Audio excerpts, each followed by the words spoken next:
प्रिय मित्रों, आज से पीकेपी एक नई शुरुआत करने जा रहा है, जिसके उपलक्ष्य में आप सभी से आशा है कि इस प्रयास को आप लोग ज़रूर सार्थक बनाएंगे और अपना सहयोग प्रदान करेंगे। एवं इस प्रयास के तहत अगर किसी प्रकार की त्रुटि रह जाती है तो उसके लिए आप सभी कमेंट बॉक्स में अपना सुझाव ज़रूर दें। आज का विषय हमारा दैनिक जागरण के अखबार के संपादकीय से है, जो कि आज से आप सभी को संपादकीय का एक लेख यूट्यूब पर मिलता रहेगा प्रतिदिन, जिसका मकसद सिर्फ इतना है कि तैयारी के इस दौर में जो लोग अपनी व्यस्तता भरी ज़िंदगी में पेपर को समय नहीं दे पाते और अपने किसी अन्य कार्य को भी करते हुए सिर्फ सुन के अपने इस कार्य को पूरा कर सकें। धन्यवाद। इसी भावना के साथ और उम्मीद के साथ हम शुरू करने जा रहे हैं आज का लेख, एक अविवाहित कवि का दुख। शाम का मनभावन समय है, बाहर का मौसम रोमांटिक हो चला है। बादलों के गरजने की ध्वनि के साथ बारिश की बूंदें खिड़की से होते हुए कवि चिंगारी जी के बेडरूम तक आ रही है। बेडरूम में टीवी चल रही है और कवि चिंगारी शवासन में लेटकर पकौड़ों का इंतजार कर रहे हैं, लेकिन मुँह पकौड़े हैं कि किचन से निकलने का नाम ही नहीं ले रहे हैं। लगता है वहीं कहीं धरने पर बैठ चुके कवि हृदय व्याकुल हो रहा है। सुनती हो पम्मी की मम्मी, कहीं से कोई सुनवाई नहीं हो रही है।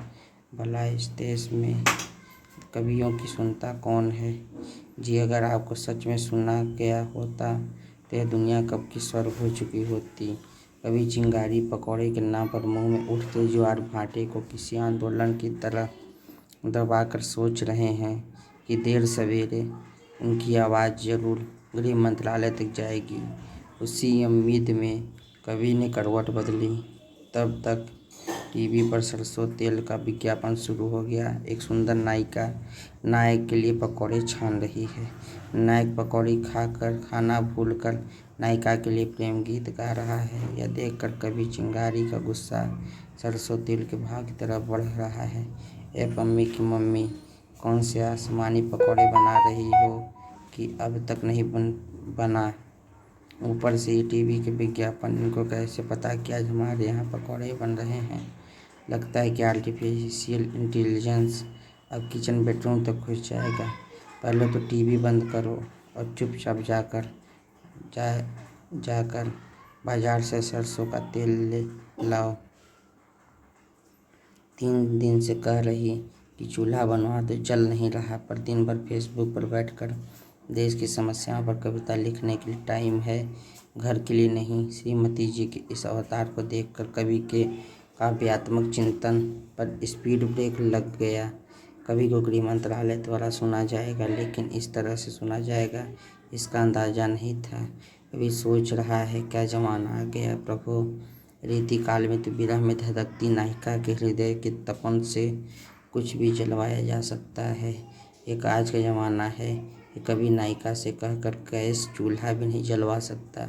अब सामने किराना के सामान की एक लिस्ट है, न भीगने के लिए एक छाता है। कवि ने भारी मन से अपनी अलिखित प्रेम कविताओं के साथ बाजार की तरफ रुख कर दिया। साहिल लुधियानवी होते तो ये चिल्ला पड़ते, मैंने जो गीत तेरे प्यार की खातिर लिखे, आज उन गीतों को बाजार में ले आया हूँ। लेकिन कभी जानता है कि साहिल शादीशुदा नहीं थे, वरना वह गीत को बाजार में ले जाने से पहले स्वयं उठकर धनिया, जीरा, मिर्च और मसाला लेने बाजार जाते और लौटकर पति से डांट भी सुनते। इन अविवाहित कवियों को क्या पता कि एक शादीशुदा कवि को क्या क्या दुख उठाने पड़ते हैं। कुंवारेपन में आँख कान गर्दन और कमर पर कविता लिखने वाला कभी कब सरसों तेल और पेट्रोल पर कविता लिखने लगता है, उसे समझ नहीं आता। अब चिंगारी जी दुकान के सामने खड़े हैं। एक हाथ में झोला है, दूसरे में छाता और दिमाग में चिंतन। दुकानदार बोल रहा है, कभी जी कैश दीजिए। कैश नहीं है, ठीक है तब ऑनलाइन पेमेंट कर दीजिए। ऑनलाइन करना हमें आता नहीं, खाते में लिखवा लो। कैसे कभी हैं आप, दिन भर ऑनलाइन कविता ठेलना आता है, पेमेंट करना नहीं आता। ज़्यादा न बोलो, चुपचाप लिख लो, घर में कुछ मेहमान आने वाले हैं। कभी सरसों तेल लेकर घर आ गया, पत्नी मुस्कुरा रही है। सामने एक मुँह बोला साला बैठकर हंस रहा है। नमस्ते जीजू, कैसे हो पिंटू? एकदम ठीक, आप तो कमाल लिखते हैं। मैंने आपकी फेसबुक पोस्ट में देखा था, आपने दीदी को अपना दोस्त बताया था, पढ़कर अच्छा लगा। श्रीमती जी मुस्कुरा रही हैं। बिल्कुल पिंटू, तुम्हारे जीजा सच में अच्छे दोस्त हैं। कभी सरसों तेल के बोतल का मूल्य पढ़ते हुए बुदबुदा रहा है। चुप रह पगली, आज अच्छे दोस्त बनने के लिए पहले तलाक लेना पड़ता है।